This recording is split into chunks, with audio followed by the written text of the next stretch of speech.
Hi everyone, I'm Sandy and welcome back to my channel. Today I have an absolutely amazing book to talk about. I am so excited to share this book with you.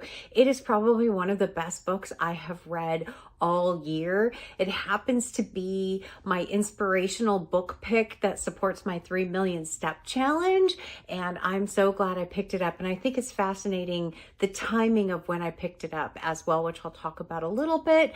I will pick my April book as well for the inspirational component and give you a full update on everything going on with the 3 million step challenge. My personal life is still kind of all chaotic with everything still going on with my mom, but it is getting a little bit better, which has been good. Hopefully that trend continues. Every time I say something like that, though, something goes drastically wrong. So let's just knock on whatever surfaces we have near us and hope that that does not happen. All right, so what book am I talking about? Oh, I can't wait to talk about this book. I am talking about this one, Between Two Kingdoms, a memoir of a life interrupted by Suleika Jaouad. Oh, this book is incredible. I'm trying to figure out the right way to talk about this book because it is so impactful for me personally. Suleika Jaouad was diagnosed with leukemia at the age of 22. And the first part of this book is all about her journey through the medical system, her treatment, everything that she went through, which was very invasive chemotherapy. She had to have a bone marrow transplant. At the same time, she was writing for the New York Post, New York Times. She was writing a blog, which got her some recognition out there for what she was doing, but often she could barely keep her eyes open. She had to be in isolation in basically a bubble because the chemotherapy wiped out all of her bone marrow and her entire immune system. And it was awful hearing everything that she went through as part of that treatment.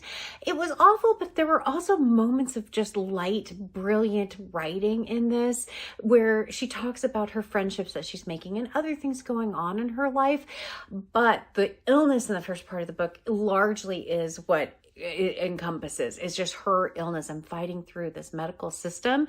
At one point, it's like if she makes one choice, she could have lost her health insurance, which she was like, really? Oh my gosh. It's like navigating this very complicated world of health insurance. She wasn't diagnosed right away too. She had this weird rash going on and she had all kinds of different things that they said it could be. It could be that she's anemic. It could be that she has an allergy, all different pieces. And so that part I thought was also very well done in this memoir.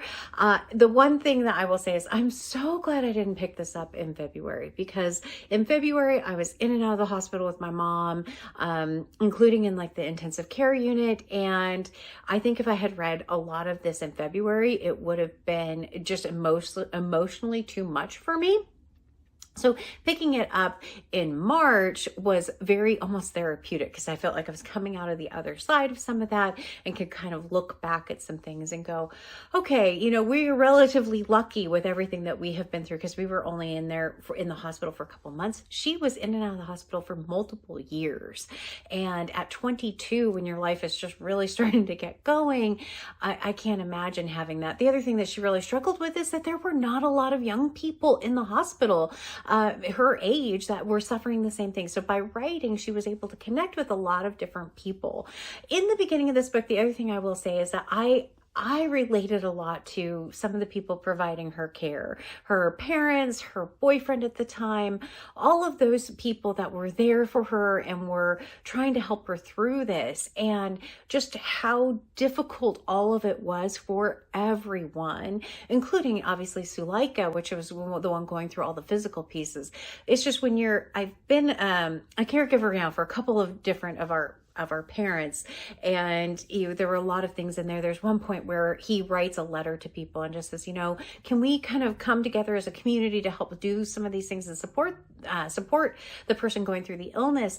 And that just resonated with me because there was a point when we were caring for my mother-in-law where I remember talking with my husband going, I just need a day. I need a day where I can just not have to go and do things. And so caregiver fatigue is a very real thing. And it's something that as a caregiver, you want to be there. You want to support the person who's really going through a lot of things. It's just, man, it's a lot. It's a lot of the time. And so I really did appreciate how she represented him and how she talked about him and everything her parents did, everything he did. She was obviously very grateful for everyone that she had around her. That part of it, I personally was like, oh man. There's also a lot of medical stuff in this, a lot of medical jargon, a lot of procedures. There's some very harrowing things that happen. She's on a lot of painkillers, and she does one thing that just is like, oh my gosh, not realizing that she had pulled out one of her lines. And it's just like, oh man, wow. So the second half of this book really talks about what do you do after your illness and how do you rejoin like the normal world, because you have all these people around you who are so used to you being sick, and sometimes a cough and they'd be like, oh, do you need to go to the doctor, or whatever those different pieces were. How do you come out of the other side and be normal? How do you have a normal life? How do you kind of pick up things again when you were so interrupted? That's that memoir, a memoir of a life interrupted. She had put so much on hold at that particular point.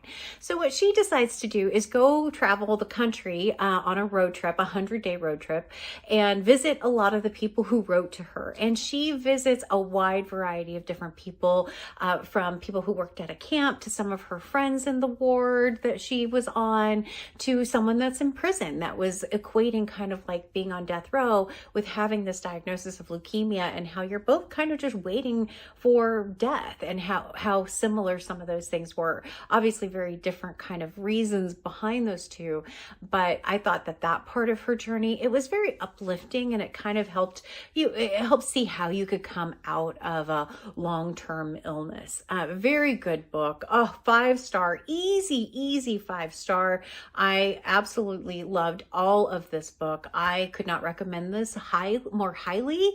The one thing I will say too is that one of my friends told me about a Netflix documentary called American Symphony. We refer to each other as Random Lady on the internet because I have never actually met her in person. So thank you so much to my friend for recommending that as well, because it talks about Suleika and her husband and some other stuff going on in their lives, including a second leukemia diagnosis. And so all of those things, while his career is exploding, her book is on the bestseller list. She was going through another round of chemotherapy and all of that with it as well. So if you're a fan of this book and you haven't seen An American Symphony, you should definitely go check it out. Absolutely incredible. I love that. He is such a good musician in that too. It's just amazing respect for that, because I can't play a tune. I can't carry a note. I wouldn't know how to do that. Very impressive couple, but uplifting, harrowing. If you have someone that's going through an illness right now, I'm torn on whether or not you should pick it up. For me, it would have been too much for me to pick up in the middle of everything going on with my mom.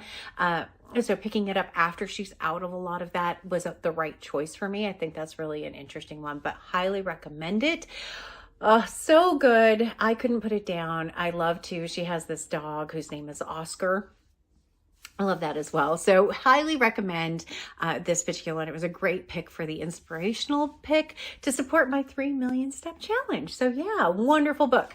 All right. So what am I going to read in April? I have 3 books I'm kind of toying with right now. I kind of want to read something based on the water. I have this one, Adrift, 67 Days Lost at Sea, a story of Stephen Callahan in 1982, I believe, where he ended up adrift. And so I kind of want to read this. And the reason why I want to read a book with water is because it's starting to get really nice here up in the Pacific Northwest, and I want to get back out on the water again. So Adrift is one possibility. I also have Hell or High Water by Peter Heller. And this one, it says it's the Everest of rivers, a maelstrom of water and rocks, gradient and flow. It is the world's last great adventure prize, remote, forbidding, and hidden from Western eyes. Long considered unrunnable, the Sango River has drawn extreme kayakers since the sport was born. It's killed them too. Ooh, kind of interested. I don't know if I want to, I don't know, maybe this one will be inspirational. And then the last book I'm considering is this one, Riverman by Ben McGrath. This one, the very front of this one says, the riveting story of Dick Conant, an American folk hero who over the course of more than 20 years canoed solo thousands of miles in American rivers, then in 2014 disappeared near the Outer Banks of North Carolina. So, I think I'm going to say this one. I'm going to try this one. I reserve the right to change my mind though, because I don't know yet, but I'm thinking this one. Plus it's a hardback. I really want to read the unread hardbacks on my shelf. So I'm going to say Riverman. We'll go with that one. All right. That is the end of the bookish update. So how did I do on my 3 million steps? I have a piece of paper here that says everything. So for the month, I ended up walking 254,064 steps, which equates to 105.67 miles. I was short on my monthly goal by 756 steps. That was it. I thought about it yesterday. I could have wandered around my house and tried to get to that number, but I just decided not to. We also ended up going on 3 bike rides, which was 46.52 miles. And I went to the gym and worked with my trainer 9 times. So I think that's pretty incredible. Overall, in the 3-month, the first quarter, I walked 719,350 steps, went to the gym 21 times, biked 54.01 miles, walked 298 miles. I had a deficit of 20,450 steps for the year. I'm not unhappy with that considering I had COVID in January and in February my mom was sick. That I am not farther behind is absolutely incredible. I was actually farther behind in March, and then in the last week I caught up 7,000 steps in this last week. It was absolutely amazing out here. Beautiful, beautiful weather, which really helps me get motivated to be outside. So yeah, I'm not unhappy with how it's going. I do feel pretty good. I feel like I'm moving well. I feel like my body's doing well. I like both of that. I like all of that. Yeah, I forgot to weigh myself this morning, so I can't tell you anything about that, though. I don't think it would be a good kind of number, so I'm glad that I kind of forgot because I don't want to focus on that. So how are your step challenges going? Are you doing one? I'd love to hear that. Have you read this particular book? I would certainly love to hear that. Did you like it as much as I did? I would love to hear that because I just adored this book so much. As always, like, comment, and subscribe. And until next time, everyone, thanks. Bye.